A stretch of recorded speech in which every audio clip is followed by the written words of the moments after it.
Hey, Slaunch, how you do, buckaroos? How the heck are you? Hey, we're headed towards St. Patrick's Day, so I thought I'd do a couple videos as I'm researching some things, remembering some old recipes. It's St. Patrick's Day has always been a big deal around our house. When some of the kids were little, we do the leprechaun thing. He'd come overnight and he'd kind of mess up the room just a little bit, not too much, just put a couple things out of order, drop a couple of potatoes around, leave some chocolate coins, and usually one treat. It wasn't a real expensive one, but one kind of toy or something that they'd wanted. Anyway, as my son got older, though, he took an interest in the food side and in his Irish ancestry, probably because we named him Seamus, but nevertheless. He had some other things going on there, but we always claimed more Irish. So we spend a lot of time. Putting the menus together, and this year, I guess it'll be 12 years since we lost him to cancer in 2013. So anyway, since then I haven't really been able to, neither of my wife have been in the mood to really celebrate like we once did, but this year we're kind of feeling it a little more for some different reasons. So she's experimenting as we speak with some treats to maybe do for St. Patrick's Day. I'm gonna actually be working that day, so we're gonna bring some stuff in, and I've kind of been playing around with some recipes, but also wanted to look at some other things, whiskey wise. So I hadn't bought any Irish whiskey in a while. So I thought, well, go out. I didn't want to spend a lot of money, but I wanted to buy not the usual suspects, right? At least get something that I hadn't had before, and I wasn't familiar with this one. This is Lost Irish, triple distilled Irish whiskey, 6 worlds, finished in casks from 6 continents for maximum flavor. Grain for sweetness, malt for fruitiness, pot still for creaminess, and it is an 80 proof whiskey. Like us, our Irish whiskey is worldly finished and cast from 6 continents because travel enhances our flavor and depth. So that I was curious about. However, they're a little vague. It does say product of Ireland. It says it's where it's imported, but doesn't say where it's made or who by. In doing some research, I found it's kind of one of those. They're more blenders. But here's some research that I found. Lost Irish whiskey is crafted by Lost Irish, a brand founded by childhood friends Tim Hurley and Neil Sands. They partnered with Casa Lumbre, a Mexican-based spirits company known for its artisanal approach to craft spirits, thewhiskeywash.com. The whiskey is produced at Great Northern Distillery in Dundalk, Ireland. So it's produced there, and then I'm guessing, then aged the way they like. Lost Irish is a blend of grain malt and pot still whiskeys aged in casks sourced from 6 continents, reflecting the global influence of the Irish diaspora. So anyway, I thought it was an interesting story anyway. And it's whiskey that I haven't had before. So it says, again, 6 worlds finished in casks from continents for maximum flavor. Here's what it lists. In Africa, South African brandy casks. Asia, Japanese Mizunara oak. Europe, sherry casks.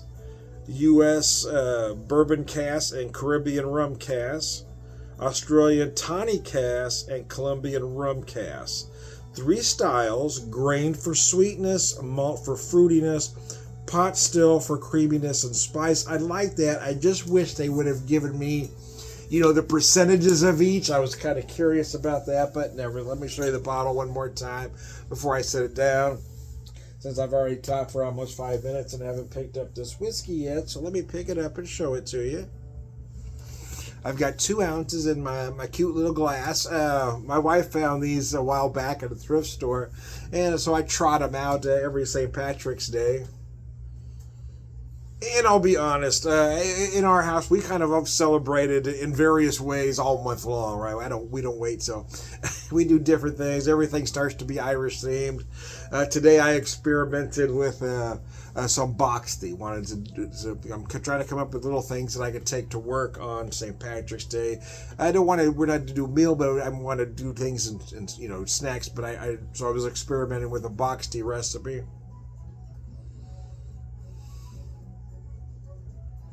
On my dad's side, so his father was 100% Irish, his mother was 100% German, as far as we know, anyway. But I've always found I really started getting into some German food when we went to Columbus, Ohio last year, because there's a lot of German influence around there, so he ate a lot of German food. But growing up, comparing it as I'm looking up Irish recipes again, comparing it to the food I ate growing up, was kind of an amalgam of both cultures because they have a very similar spice palette. The box tea is very similar to the German potato pancake. There are some slight differences, but there's a lot of similarities. And I've noticed that what we ate kind of growing up was sort of an amalgam of the German potato pancake and the Irish box tea. And again, a lot of the foods we ate seemed to be kind of an amalgam of both. But the aromas on this are very nice. So we're using sherry casks, rum casks, Japanese oak, sherry rum, bourbon, Caribbean rum, tiny casks. So we got a couple of different kinds of rum going on, some sherry. And then, of course, we got the Japanese oak, which I'm not really sure what flavor profile that is, in all honesty. And then, of course, the American bourbon barrels, I got a pretty good idea what that would impart.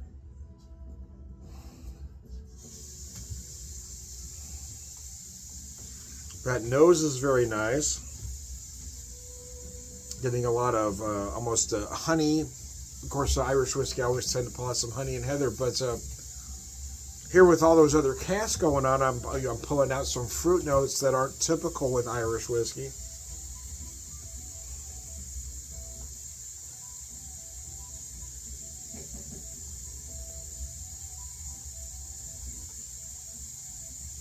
Oh, wow, that is nice. It is an 80 proof whiskey.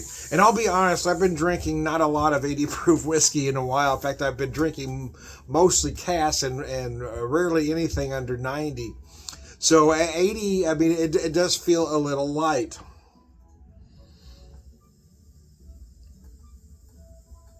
But it does have nice flavor. It is a little subtle. And there is some spice on the back end I found interesting. A lot of sweetness up front and a little bit of fruit in the middle there.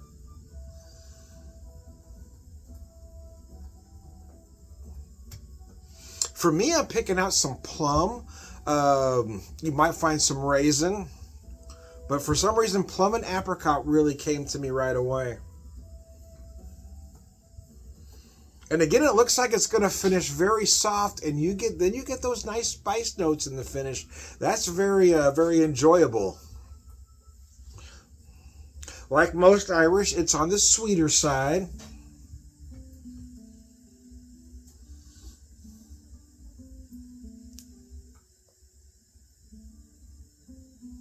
Gosh, that's just delicious.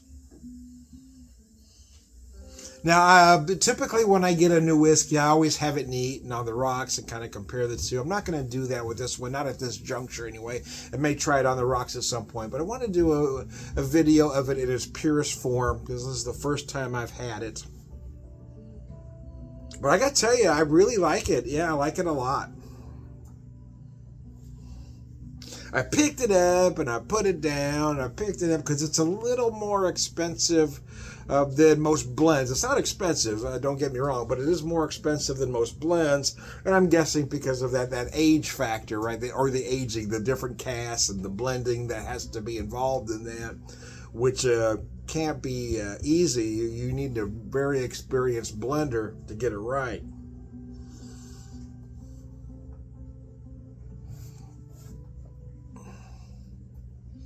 But in the end, I decided to go ahead, mostly because I hadn't seen it before. I looked at inventories in the bigger liquor stores in town. Then I decide to go to a grocery store because this particular store has been known to have things that others don't, and I'll be damned if they didn't. Now, in all honesty, I would love to have this at a cask proof, right? Because that's kind of how I like to drink, but or at least about 100. But most Irish, there are some exceptions, but most regular Irish whiskeys, most blends they tend to like to put out at about 80. And I'm kind of different that way. I do like a higher proof.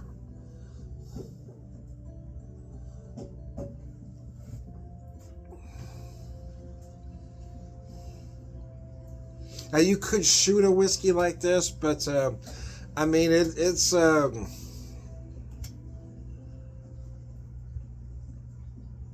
sipper. I mean, typically you wouldn't think of an 80 proof as a sipper. What I mean by that is just the flavors are so nice, refined and delicate, subtle. That, yeah, I mean, it is one that you would want to. I mean, you could pour yourself a nice, at only 80 proof, you pour yourself nice 3 or 4 ounces and just relax, man. Just take it easy. Enjoy. Have this, after your big Irish feast. When my wife gets her stuff done in there, I'll probably pour myself a couple ounces and have it with a cupcake that she's making or something. Because this would go great with that. The flavors of this are spectacular. And that's what really drove me to it. That's why I picked it up and I put it down. I picked it up and I put it down. But what sold me was the 6 continents, right? I wanted to see what these different casks would add. I wouldn't know South African brandy casks. I have an idea what brandy casks might infuse, but South African, I'm not sure. The Japanese oak, I have no idea what flavors that might impart, but I am getting some spice notes that I'm finding very interesting. A bourbon cask, again, could give you a lot of vanilla, but also could impart some fruit depending on where they're getting their oak from, or whose casks they're using. A Missouri white oak tends to lend more spice notes. And then Caribbean rum cask, Australian tawny cask, and Colombian rum cask. So I have an idea what rum cask would add, but I've never had anything from a Colombian. So there are some things here that were different that I was really curious about. And again, the blend of the grain, the malt, and the pot still. Of course, I do love a single malt, but there are times I feel like they might be overrated, right? And sometimes it's good hype. Single malt, you gotta have a single malt. But if you've ever had a perfect pot still, there is something really special about a pot still whiskey, or even a single grain. It doesn't necessarily have to be a single malt, but this is one of the best blends I've ever had. It is a little more expensive than most blends, I will say that, but it is probably the best blended Irish I've ever had. It is absolutely delectable.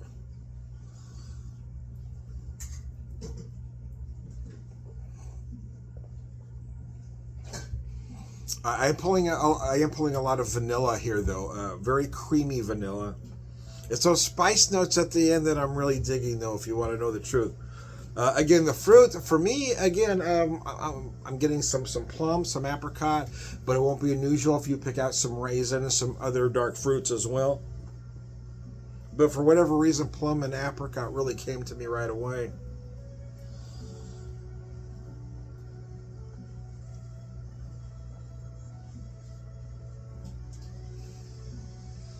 Might even picking up some nutty notes in there. That could just be me, but I almost feel like just the slightest hint of walnut in there. But you get that little bit of spice at the end. It gets a little sweet and it starts to mellow out, and you get that spice note. I'm really digging that, man. You might feel it again.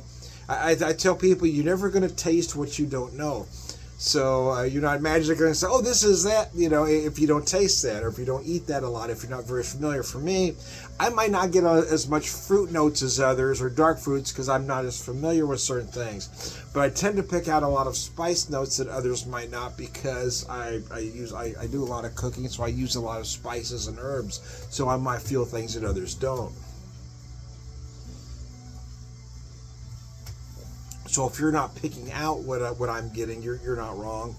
As well as I tell people when they say, well, do I get this or do I get that? I say, well, what you taste is what you taste. You're never wrong. Because you're not going to taste what you don't know. You're going to interpret it as flavors and aromas that you know. So what you get is what you get. And don't listen to those snobs and say, you have to get this or you have to get that. You don't have to get anything. How you taste it is how you taste it.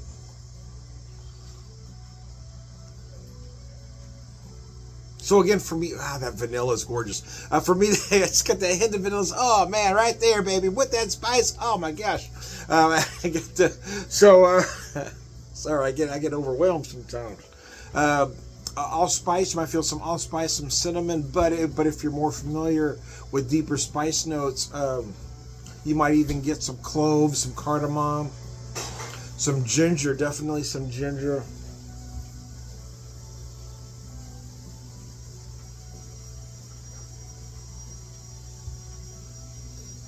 Gosh, this is nice. Yeah, I feel like the more I drink this, the more I enjoy it. It really is.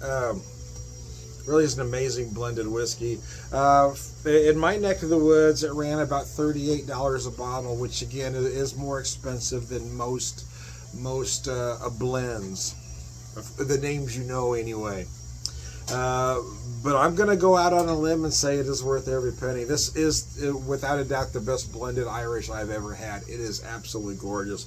I love the blend of, again, those different casks playing against each other. I'm saying they must have used a master blender to put this thing together because it is just delectable. So anyway, I ran this a little bit longer than intended because I just got waxing poetic there for a second. But anyway, I am Tom, the Whiskey Whisperer, Whiskey Evangelist, prolific whiskey drinker, purveyor of wisdom, and all-around good guy. Hey, happy St. Patrick's Day. Sláinte.